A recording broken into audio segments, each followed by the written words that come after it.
Hello everyone, I'm Priyanka Mahajan back with a new chapter that is Governing Ourselves. What does this title reflects?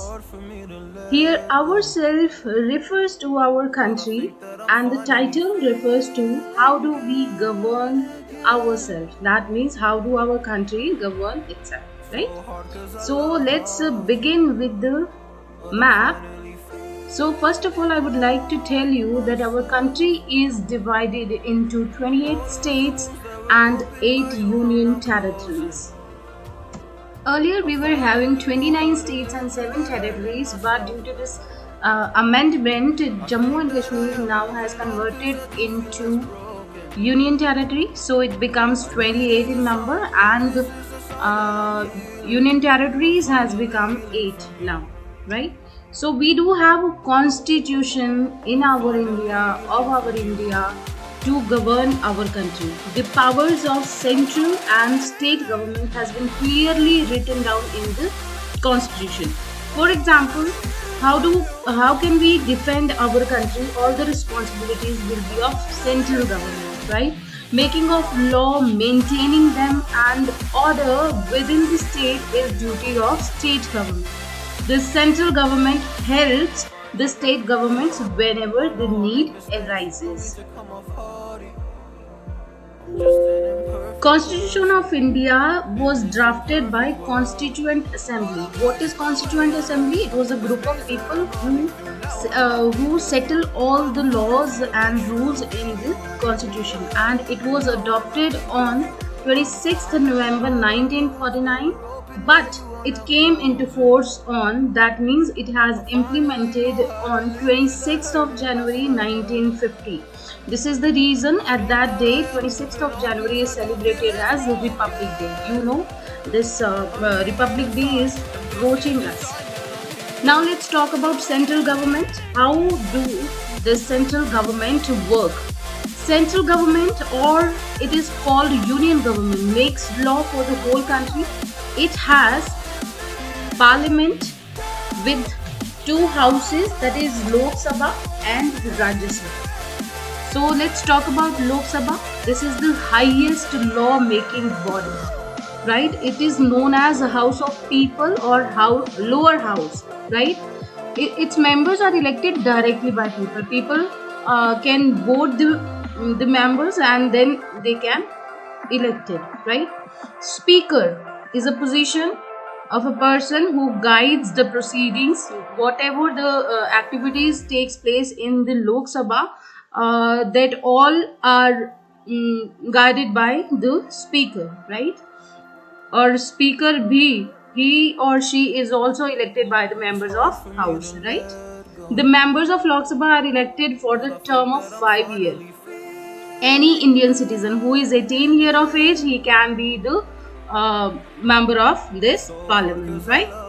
He can vote in the general elections, right? The whole country has divided into the number of small areas. It is divided into small areas called constituencies, and the person gets the highest number of votes in the elections is elected as the member of parliament from that constituency, right? Maximum number of members it can be in Lok Sabha 552. Now let's talk about Rajya Sabha. Some facts: it is known as upper house of the parliament, as Lok Sabha is known as lower house. And for Lok Sabha, you can recall them in that way, right? So Lok Sabha is known as lower house and Rajya Sabha is known as upper house.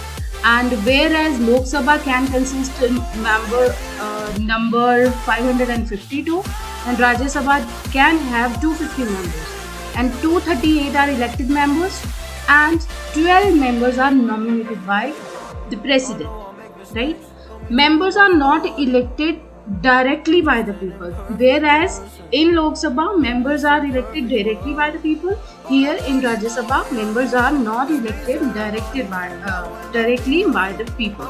Member of the state legislative assembly and union territories elected, right?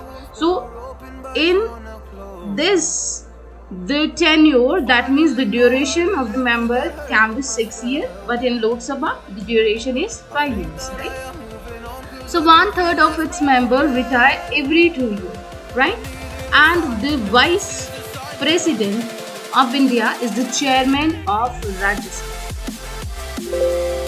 Now let's know a little bit about our respected the president.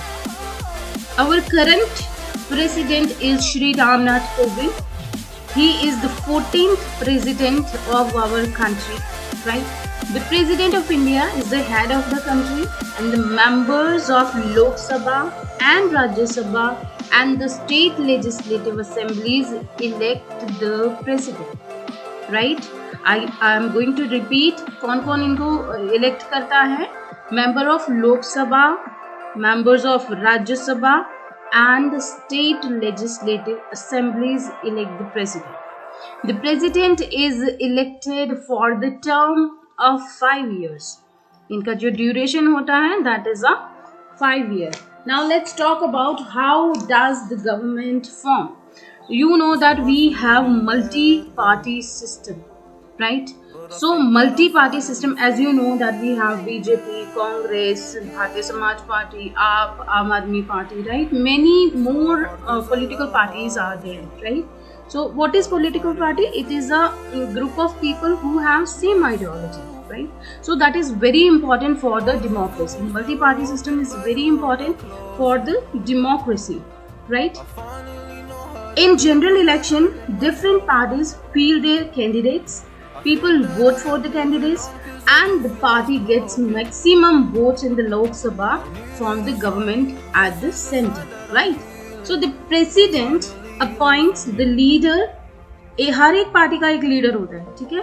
और जो president होता है, it appoints the leader as the prime minister, right? Who put the leader on this position? President appoints the leader as the prime minister. In that way, this government formed. Afterward, the prime minister formed council of ministers. Certain ministers are required for the certain areas, right? So this is why prime minister formed the council of ministers, right? Afterward, that council of ministers consists of cabinet ministers, minister of states, and the deputy ministers. Minister must be the member of parliament, right? Now let's talk about the state government.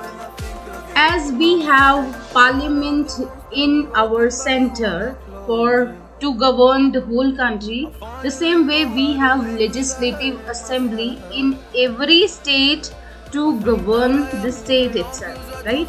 Every state has a legislative assembly, right? It makes laws for the state. The members of legislative assembly are elected by people who are more than 18 years of age. As you know that the only person can vote who has completed the 18 years and who is above of 18 years, right? The same way, the member should be elected at the age of 18, given a vote, right? Afterward, they are elected for the term of 5 years, right? The governor is the head of the state. He is appointed by the President of India for the term of 5 years. After the assembly election, the governor invites the leader of the party that has got the maximum seats in the legislative assembly to form the government, right? The leader of the majority party becomes the chief minister. This is how chief minister is elected, right? Now let's talk about the judiciary. What is judiciary? In simple language, we can say this is a body which can protect the rules and laws of our constitutions, right? So the apex body of judiciary is the Supreme Court of India, right? The Supreme Court in the New Delhi, it is located. It is there in New Delhi, the capital of India, right? It gives the final judgment in any legal case, right? whatever the decision is taken by this body, nobody can nobody can question it, right? There can be many of maximum of 31 judges in the Supreme Court, and the highest judicial position is that of the Chief Justice, right? जो भी highest position है वो किसकी है? Chief Justice. All the judges, and who appoints now? All the judges are appointed by President of India, right? And every state has High Court as the highest judicial body, right? There are also lower courts in every state. Each district even in the state has its own court, right? So this is all about the chapter. I hope that is clear to you. Now we'll be back with the new chapter. Till then, take care and have a nice day. Bye.